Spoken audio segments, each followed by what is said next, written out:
Սա այն օրն է, երբ քաղաքական այս աղմուկը ուղղակի պետք է լռի։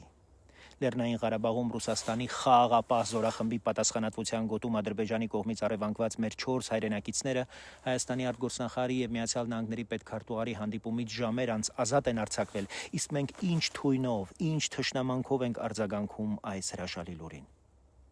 Հայաստանի 4 քաղաքացի գերությունից տուն է եկել։ Սա ոչ թե իշխանության միավորն է, այլ կյանքի, մարդկային կյանքի հաղթանակն է երեխաների, մայրերի, ընտանիքների գրկում։ Այս վերադարձը հնարավոր է դարձել պետության միջնորդությամբ եւ գուցե նույն օրը իրականացված փոխանակմամբ, երբ Հայաստանը Սիրիային փոխանցեց ՑՄԱ դատապարտված այդ երկրի 2 քաղաքացու։ Այո, գուցե վճարված գինը հաճելի չէ, բայց պետության պարտականությունն է նույնիսկ ամենածանր գնով իր քաղաքացուն տուն վերադարձնել։ Գերիներից մի քանիսը Բաքվում էին 2020 թվականի նոյեմբերից ավելի քան 5 տարի, իսկ 2020-ի այդ նոյեմբերի 9-ի Ռուսաստանի միջնորդած տխրահռչակ այդ եռակողմ հայտարարության մեջ սևով սպիտակի վրա գրված է. պետք է իրականացվի ռազմագերիների եւ պահվող անձանց փոխանակում։ Տարիներով դա չարվեց։ Այն ժամանակ մեր անվտանգության առանցքային հաշվարկը դրված էր Ռուսաստանի վրա, եւ հենց այդ համակարգի անգործության, անզորության հետևանքով այս հարցը ձգձգվեց մինչ օրս։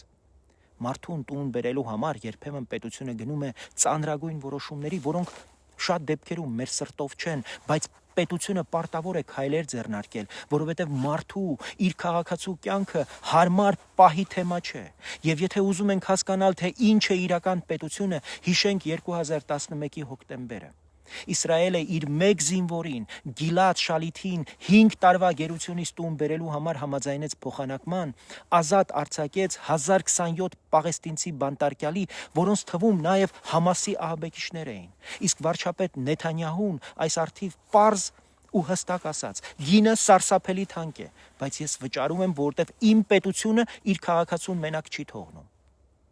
Գերիների հարցը պետք է դուրս բերել ներքաղաքական այս շահարկումներից եւ դարձնել ազգային օրակարգ։ Բոլոր գերիներին պետք է ամեն գնով վերադարձնել տուն ու միաժամանակ ունենալ քաղաքական հասունություն, անուններով նշել ձախողումը, պահանջել պատասխանատվություն ու երբ մարդը վերադառնում է, գոնե մեկ վայրկյան